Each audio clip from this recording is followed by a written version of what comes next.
পার্টিতে যাব, তার জন্য কিন্তু আমরা যথেষ্ট সময় নিয়ে মেকআপ করি, কিন্তু হ্যাঁ, সারা রাত হুল্লোড় করার পর পার্টি থেকে ফিরে আসার পর মেকআপ তোলার সময় তখন আমাদের অনীহা, তখন আমাদের আলিস্যি, আর যার ফলস্বরূপ অনেক সময় আমরা আধা ঘুম অবস্থায় গিয়ে মেকআপ তুলতে যাই, কিছুটা মেকআপ তোলা হয় না, পরে গিয়ে কিন্তু আমরা দেখি আমাদের স্কিনে নানান রকম সমস্যা হয়েছে। আর এই যে আমাদের ক্লিনিং পার্ট বা ক্লিনজিং পার্টটা কতটা ইম্পর্টেন্ট সেটার সম্পর্কে আরও একটা বিশেষ আড্ডা হবে আজকে আমাদের সকলের পরিচিত, আমাদের সকলের প্রিয় মানুষটি সৌমিদির সাথে। এবং দ্য সৌমি স্ক্যান প্রোডাক্টের যে ক্লিনজিং মিল্ক সেটা অন্যান্য ক্লিনজিং মিল্কের থেকে কতটা আলাদা আগেও আমরা শুনেছি, কিন্তু আরও একবার আবার সৌমিদির মুখ থেকে শুনি। সৌমিদি, আমরা দ্য সৌমি স্ক্যান প্রোডাক্ট মানেই দেখেছি প্রত্যেকটা প্রোডাক্ট কিন্তু একদম অনন্য, সবটা প্রোডাক্ট নিজের মতো করে কথা বলে, কিন্তু আজকে একটু বেশি করে আরেকবার জানার চেষ্টা করব তোমাদের যে ক্লেনজিং মিল্ক যেটা তুমি নিয়ে এসছো, আমি নিজে ইউজ করেছি, আগে আমি অন্য জায়গায় ক্লেনজিং মিল্ক ইউজ করার পর যখন তোমার ক্লেনজিং মিল্ক ইউজ করি আমি একটা মারাত্মক ডিফারেন্স দেখেছি। First of all it is a bit creamy and ওই ক্লেনজিং মিল্ক দিয়ে আমার মেকআপ তোলার পর আমার পুরো মেকআপ তো উঠে গেছেই এবং কিছুক্ষণ পরেও আমি ফিল করেছি যেন ভিতরের ময়লা আমার বেরিয়ে আসছে স্কিনের বাইরে থেকে, যেটা আগে আমি জীবনে কখনো এক্সপিরিয়েন্স করিনি। মানে কি ইনগ্রিডিয়েন্টস দিয়ে বা কীভাবে এটা তৈরি করা হয়েছে যে কারণে এটা এতটা আলাদা? দেখো, আমাদের এটা শুধু আমাদের বলবো না, এখন পুরো ওয়ার্ল্ডে কিন্তু এটার উপর রিসার্চ চলছে কি কোনো প্রোডাক্টের থেকে যে সাইড এফেক্টসটা হয় তার থেকে আমরা কী করে বেরিয়ে আসতে পারি। সো স্কিনকে তো ক্লিন করতেই হবে, ক্লিন রাখতেই হবে, এবং তার জন্য ডেফিনেটলি আমাদের যে ক্লিয়ার ওয়ান ফেস ওয়াশ আছে বা ক্যানিয়াং প্লাস ফেস ওয়াশ আছে সেগুলো তো ইউজ করছেই মানুষ। বাট ক্লেনজিং মিল্ক একটা এমন জিনিস যেটা বহু বছর আগে থেকে শুরু হয়েছে। বিউটি রেজিম মানেই ছিল CTM, ক্লেনজিং, টোনিং, ময়শ্চারাইজিং। এবার ক্লেনজার দিয়ে যদি আমরা মুখটা পরিষ্কার করি তারপরেই টোনারের কী দরকার, দ্যাটস বিকজ অফ দ্যাট কি ক্লেনজারটা হতো অ্যালকালিন ইন নেচার, যেটা আমি যখন মুখে দিচ্ছি তখন স্কিনটাকে ক্লিন করার জন্য পোর্সটা ওপেন হয়ে যেত। এবার তারপরেই টোনার ইউজ করতে হতো যেটা অ্যাসিডিক ইন নেচার, যার মাধ্যমে পোর্সটা বন্ধ হয়ে যেত। এতে কী হতো, স্কিনটাও ক্লিন হলো, পিএইচ ব্যালেন্সটা মেনটেন হলো। কিন্তু পরবর্তীকালে দেখা গেল যে এই prolong use of cleansing milk আমাদের মুখে কিন্তু ওপেন পোর্সের সমস্যা বাড়িয়ে দিচ্ছে। অ্যান্ড ওপেন পোর্স এমন একটা জিনিস যেটা কিন্তু না বলতেই একটা রিঙ্কেলের সমস্যা, কারণ পোর্সটা যখন ওপেন হয়ে যায় তখন দেখতে খারাপ লাগে, পোর্সটা যখন ওপেন হয়ে যায় আমাদের স্যাগিং হয়ে যায়, তার মানে ইলাস্টিসিটিটা মুখের কোথাও লস করে গেলাম, এবং এছাড়াও আমাদের স্কিনে একটা রিঙ্কেল আর এজিং প্রসেস চলে এলো। তো সেখান থেকে আমাকে যখন সবাই মিলে রিকোয়েস্ট করলেন যে, কারণ থ্যাংক ইউ আপনাদের, কারণ কিছু জায়গায় আমার মাইন্ড ব্লক থাকে যে এটা আনবো না, ক্লেনজিং মিল্ক আনবো না, নট গুড ফর স্কিন, কিন্তু মানুষ তো অন্য ক্লেনজিং মিল্ক ইউজ করছেনই। তখন যখন আমার কাছে এই বেশি বলা হলো যে প্লিজ সৌমিদি ক্লেনজিং মিল্ক নিয়ে আসুন, তখন আমি ভাবতে শুরু করলাম যে কীভাবে ক্লেনজিং মিল্ক নিয়ে আসার পরে আনবো নাটা is a easy way to say না। কিন্তু আমার মনে হলো যে যখন ক্যান প্রোডাক্টের এত মানুষ ভালোবাসেন, সেখানে একটা আনবো না আমি একা বলে বসে কেউ নই, এবং সেখান থেকে ওই কনসেপ্টটার সঙ্গে ফাইট করতে শুরু করলাম যে এই যে ওপেন পোর্সের সমস্যাটাকে যদি আমরা আটকাতে পারি তাহলে ক্লেনজিং মিল্কে কিন্তু আর কোনো সমস্যা নেই। তো সেখান থেকে কাজ শুরু করলাম। অবভিয়াসলি ক্লেনজিংয়ের জন্য মিল্ক তো আছেই, ক্লেনজিং মিল্ক, কারণ milk is a good cleanser. তার সাথে সাথে আলুর রস, শসার রস, মানে এই আলুর এক্সট্র্যাক্ট এবং শসার এক্সট্র্যাক্ট এগুলো দিয়েছিলাম, কারণ যাতে করে স্কিনটা ক্লিন করে। এইবার রইল এর মধ্যে আমি অ্যালকালিন প্যাক মেশাবো না, মানে ক্ষার জাতীয় প্রোডাক্ট যেটা স্কিনকে ক্লিন করবে। আমার তখন মনে হলো যে না, ইটস নট, মানে আমি দেবো না, তাহলে আমি কীভাবে কাজটা কীভাবে করবো। যখন আমি কাজটা শুরু করেছিলাম যে প্রোডাক্টটা কীভাবে বানাবো, তখন আমরা এটা ভাবলাম যে আমরা একটা টিমে কাজ করি। আচ্ছা, এটা যদি একটা দুধ যদি অ্যাপ্লাই করতাম তাহলে তো পেনিট্রেট হয়ে যেত, তাহলে আমার পোর্স ওপেন করার দরকার নেই, কিন্তু ওই দুধটা আবার বেরোনোরও তো দরকার আছে, সেটা কীভাবে বেরোবে, থ্রো করতে হবে। সুতরাং ওই দুধের কনসেপ্টটা থেকে আমরা ওর ডেন্সিটিটাকে রাখলাম তোমার ময়শ্চারাইজিং লেভেলে। আচ্ছা, আর ময়শ্চারাইজিং লেভেল থেকে একটু হাই করলাম যাতে করে পেনিট্রেট করে যায়, এবং ক্রিম লেভেল থেকে একটু ডাউন করলাম, কারণ ক্রিমের কাজটাই হচ্ছে যে ক্রিম কিছুটা পেনিট্রেট করার পরে থ্রো করে দেয় স্কিনে। সো ওটা পুরোটা যখন ভেতরে চলে যাচ্ছে, আলুর রস, শসার রস, দুধ দিয়ে পুরো ক্লিন হয়ে যাচ্ছে, এবার স্কিন থ্রো করা শুরু করলো। তার মানে তোমার পোর্সটা ডিস্টার্ব হলো না। যেরকম তুমি যখন ক্যান অ্যাক্টিভ ইউজ করো যেরকম পেনিট্রেট হয়, যেমন আমরা ক্যান মিল্ক ইউজ করি যেভাবে পেনিট্রেট হয়, যেমন আমরা ক্যান ফ্রেশ ইউজ করি যেভাবে পেনিট্রেট হয়, সেভাবেই পেনিট্রেট হলো এবং সেইভাবেই কিন্তু স্কিনটা ক্লিন হয়ে গেল। সেটাই তো। তার মানে তুমি বলছো যে স্কিনটা যখনই আমাদের এই ওপেন হওয়া আবার বন্ধ হওয়া, এটা থেকে স্কিনের ইলাস্টিসিটিটা কোথাও লুজ হয়ে যেত, সেই জায়গাটার থেকে সরে যাতে ওই প্রবলেমটা না হয়, সেই জন্য তোমার ক্লেন্সিং মিল্কটা এইভাবে। অ্যাকচুয়ালি মানে আমাদের স্কিনটা না ইলাস্টিকের মতো, তুমি দেখবে। কারণ কি, একটা মানুষ 16 বছর বয়সে হয়তো খুব থিন ছিল, সে হয়তো পরবর্তীকালে দেখা গেলো যে ওবিস হয়ে গেছে, ধরো 150 কিলো। আমরা তো অনেক সময় টিভিতে দেখি 150 কিলো, 200 কিলো, তাদের কিন্তু স্কিন ফাটে না। কারণ আমাদের স্কিনটা হচ্ছে একটা মানে ইলাস্টিকের মতো, এটা বাড়তে থাকে। আচ্ছা, এটা বাড়তে পারে।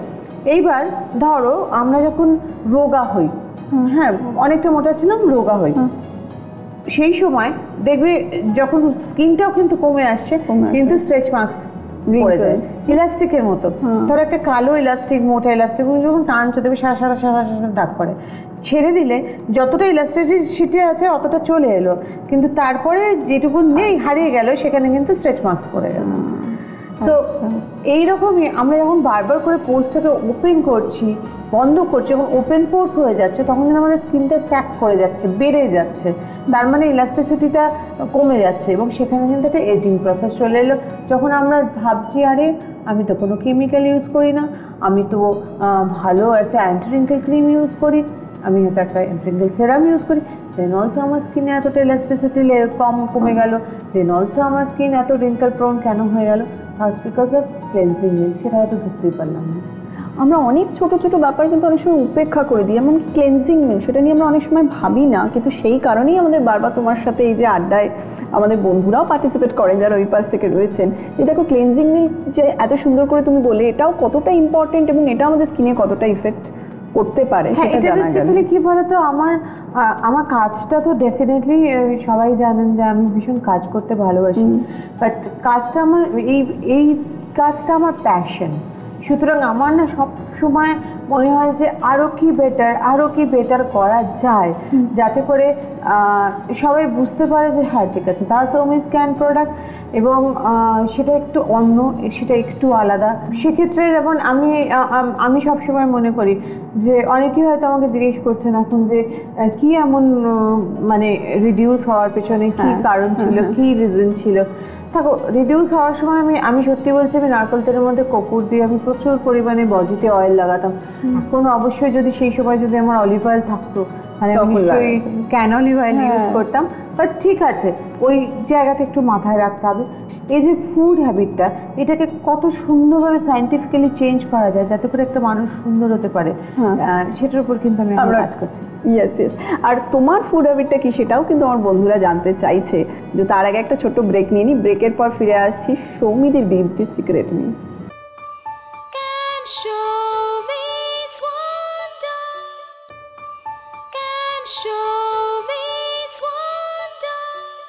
ব্রেকের পর ফিরে এলাম ঐন্দ্রিলা, আড্ডায় ছিলাম সৌমিদির সাথে। একটা ভীষণ ইন্টারেস্টিং টপিকে আড্ডা হচ্ছিল, ফুড হ্যাবিট। এই ফুড হ্যাবিট নিয়ে তো আমরা অনেক সময় কথা শুনি, কিন্তু এখন সৌমিদির ফুড হ্যাবিটটা কী, মানে যেটা তোমাদের প্রশ্ন, সৌমিদি কী করে এত সুন্দর নিজেকে মেনটেন করে, সেটা চলো জানি। সৌমিদি একটু বলো। আমি সত্যি বলছি যে আমি কাজের মধ্যে থাকি, তো সেখানে কিন্তু সত্যি আমার সেই সময়টা থাকে না। এটা আমি আজকে যে কাজটা করছি, এটা ইটস নট লাইক দ্যাট কি আচ্ছা আমি বলে এত কাজ করছি। হয়তো দেখা গেল আমি আমার নেবারের কথাই বলছি, একজন ভদ্রমহিলা, তার শ্বশুরের ক্যান্সার হয়েছে, সুতরাং তিনি বাড়িতে আছেন, তার পুরো দেখরেখ করা থেকে শুরু করে 2টো বাচ্চা, তারা সকালবেলা 6:30টার সময় স্কুলে যায়, সেখান থেকে তার হাজব্যান্ড যখন যায় তার টিফিনটা তৈরি করে দেওয়ার পরে তিনি নিজে অফিসে যাচ্ছেন, এবং অফিস থেকে ফিরে আসার পরে বাচ্চা স্টাডিজের প্রতি বলে যে না রে, আমি আই ডোন্ট ওয়ান্ট কি ওরা অন্য কারোর কাছে পড়াশুনো করুক, বেসটা খারাপ হয়ে যাবে। বাচ্চা স্টাডিজের দিকেও সে নজর রাখছে, এবং তারপরে সে রাতে ডিনারটা হয়তো তার বাড়িতে এসে কেউ রান্না করে দিয়ে গেল, বাট ওরা সপ্তাহে একদিন গিয়ে সমস্ত খাবার দাবার বাজার টাজার করে নিয়ে আসে। তো এইভাবে দে আর লিভিং দেয়ার লাইফ। এবং সেখানে আমাকে বলছে বলছিল এইখানে রূপচর্চা করার জায়গাটা কোথায়, তখন আমি একটাই কথা বলেছিলাম যে যদি তুই মনে করিস যেটা রূপচর্চা করছিস তাহলে তুই করিস না, বিকজ অফ দ্যাট কি তুই এত কিছুর মধ্যেও কিন্তু প্রত্যেকদিন স্নান করছিস, প্রত্যেকদিন শ্যাম্পু করছিস, প্রত্যেকদিন যখন বেরোস তখন অ্যাটলিস্ট চোখে একটা কাজল না দিলেও ঠোঁটে একটা লিপস্টিক তো লাগাস বা টিপ তো পরিস, অ্যান্ড অবভিয়াসলি একটা ভালো করে শাড়ি পরিস এবং বাড়ি ফিরে এসে আবার স্নানটা করিস। So this is call রূপচর্চা।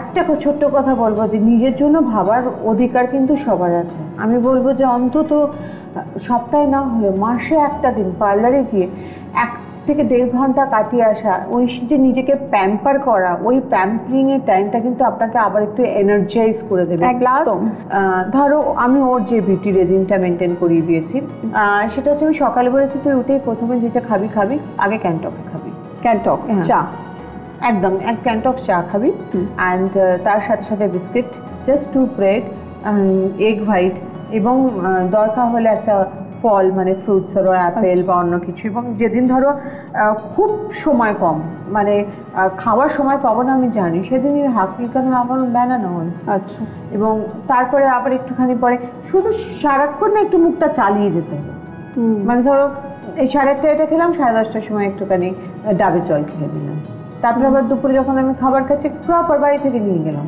বাড়ি থেকে নিয়ে গিয়ে খেলাম। এবং ওকে তখন বললাম তুই যখন স্নান করতে যাবি তখন না তেল লাগাতে হবে না, সানডের দিন তেল লাগাস আমি বলছি না, কিন্তু স্নান করতে যাবি তখন তোর মুখে একটু ক্যান ফ্রেশটা লাগিয়ে নিবি বা ক্যান মিল্কটা লাগিয়ে নিবি। জাস্ট যেদিন শ্যাম্পু করবি সেদিন ক্যানসিল্ক দিয়ে শ্যাম্পু করিয়ে ক্যানসিল্ক কন্ডিশনার ইউজ করে নে, হাতে একটু স্ট্রবেরি বডি ওয়াশটা ইউজ করে নে, বেরিয়ে হাতে একটু ক্যানফেয়ার বডি সেরাম, মুখে ক্যানফেয়ার 15 লাগে, ক্যানটাচ পাউডারটা অফ করে দেন। অ্যান্ড যখন ফিরে আসবি তখন ফিরে এসে একটু মুখটা ভালো করে ক্লিনজিং করে নে, সেটা ক্যান ক্লিয়ার 1 ফেস ওয়াশও হতে পারে, তোর তখন সময় থাকে না, বললো না আমার কাছে সময় থাকে না, আর এরকম ক্যান ক্লিয়ার 1 ফেস ওয়াশ দিয়ে মুখটা ধুয়ে নিয়ে জাস্ট ক্যানফেয়ার লোশনটা লাগিয়ে দে। রাতে শোয়ার সময় আবার যদি মনে করিস ক্যান ক্লিয়ার 1 ফেস ওয়াশ দিয়ে মুখটা ধুয়ে নেওয়ার পরে just anti wrinkle serum, anti wrinkle cream use করে নে। এবার anti wrinkle cream, anti wrinkle serum নিয়ে তো আমরা কথা বলি দাসমি স্ক্যান প্রোডাক্টের, কিন্তু তোমার পার্লারে কি এরকম কোনো স্পেশাল ট্রিটমেন্ট বা ফেশিয়াল আছে যেটা স্পেশালি রিঙ্কেলকে কেটার করবে? দেখো আমাদের অ্যাকচুয়ালি অ্যান্টি রিঙ্কেল সেরাম যেটা আছে না, সেটা কি করে আমাদের কোলাজেনকে সাপোর্ট করে। What is collagen? যেটা আমাদের স্কিনের লেভেলের নিচে একটা কোলাজেনের স্তর থাকে, যেটা আস্তে আস্তে আস্তে আস্তে কমে যায়, যে কারণে আমি সবসময় বলি, দেখো এটাও খাওয়া দাওয়ার উপর ডিপেন্ড করে, যে আমি সবসময় বলি যে একটু কাঁচা সর্ষের তেল, একটু পিস্তা বাদাম এগুলো খাওয়া খুব ভালো, বিকজ এটা ফেশিয়াল ফ্যাটকে ধরে রাখে। সুতরাং তুমি যদি বলো আমি সব ভুলে যাবো, কিন্তু দিনে অন্তত 5 থেকে 10টা পিস্তা বাদাম বা হয়তো পেঁপে সেদ্ধ খাচ্ছি, তার মধ্যে এখানে একটুখানি সর্ষের তেল দিয়ে খাওয়া, এগুলো কিন্তু আমি সবসময় মেনটেন করি। তার কারণ হচ্ছে ফেশিয়াল ফ্যাট কমে গেলে কিন্তু কোলাজেন লেভেলটা পড়ে যায় এবং তখনই স্কিনটা স্যাপ করতে শুরু করে। সো এটার এখন একটা যেমন ধরো অ্যান্টি রিঙ্কেল সেরাম আছে বাড়িতে যখন ইউজ করছো, এবং তারপরে অ্যান্টি রিঙ্কেল ক্রিম ইউজ করাটা খুব ভালো, বিকজ সেরামটাকে ব্লক করে, তো অনেক ভালো করে পেনিট্রেট করে, আর সেরামটা কোলাজেনটা অনেকটা সেরামের মতনই দেখতে হয়। অ্যান্ড এছাড়া আমাদের কোলাজেন ট্রিটমেন্ট আছে। আচ্ছা, মানে পার্লারে আমাদের একটা কোলাজেন ট্রিটমেন্ট আছে, যার মাধ্যমে কিন্তু আমরা এই কোলাজেন লেভেলটাকে মেনটেন করতে পারি। আমরা যদি এই মুহূর্তে এখন দাসমিস ওয়ার্ল্ডে যাই, কি দেখবো এখন? কি দেখাবে? Collagen facial. ইয়েস, যখন আমরা কোলাজেন ফেশিয়াল সম্পর্কে একটু জানলাম সমিতির কাছ থেকে, এবার চাক্ষুষ দেখে নেওয়া যাক, আর তার জন্য যেতে হবে দাসমিস ওয়ার্ল্ড।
দ্য সোমনিস ওয়ার্ল্ডে গিয়ে আমরা দেখে নিলাম collagen facial.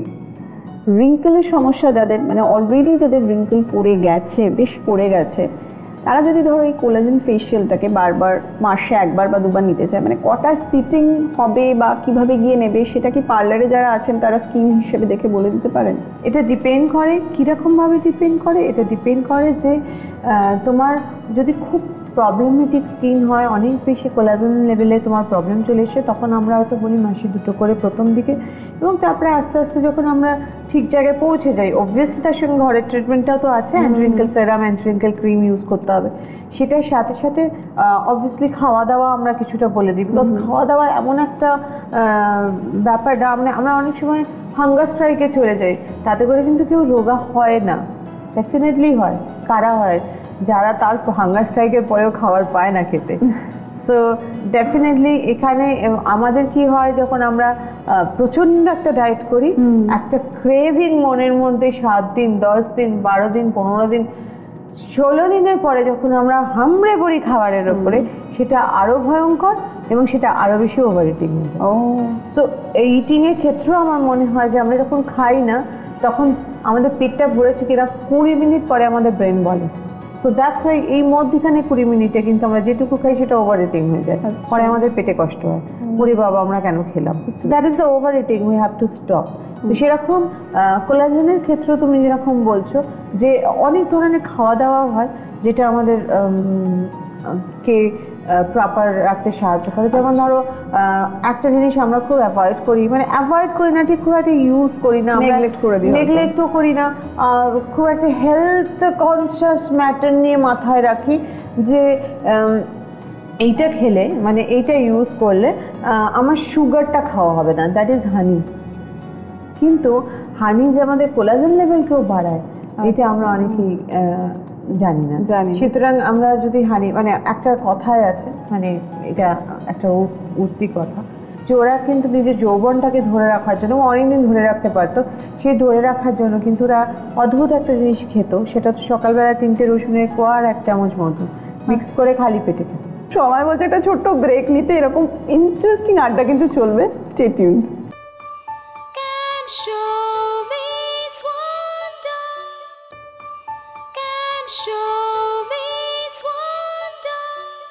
Welcome back after the break. একটা ভীষণ ইন্টারেস্টিং আড্ডায় ছিলাম। কোলাজেন লেভেল নিয়ে আমরা এটা বুঝতে পারছি যে যদি আমরা ত্বকে কোলাজেন লেভেলটা ঠিকঠাক থাকে, তাহলে ওই চামড়া কুঁচকে যাওয়া, স্যাগ করা, এটার থেকে আমি নিজে ফিল করেছি, জানো, যে আমি যখন মানে আমি অনেকটা রিডিউস করে গেছিলাম তো, এবং তার ফলে আমার ভয় করছিল স্যাগিং হয়ে যাবে কি না, একটু যেন মনেও হচ্ছিলো হয়তো স্যাগিং হয়ে গেছে এরকম ধরনের।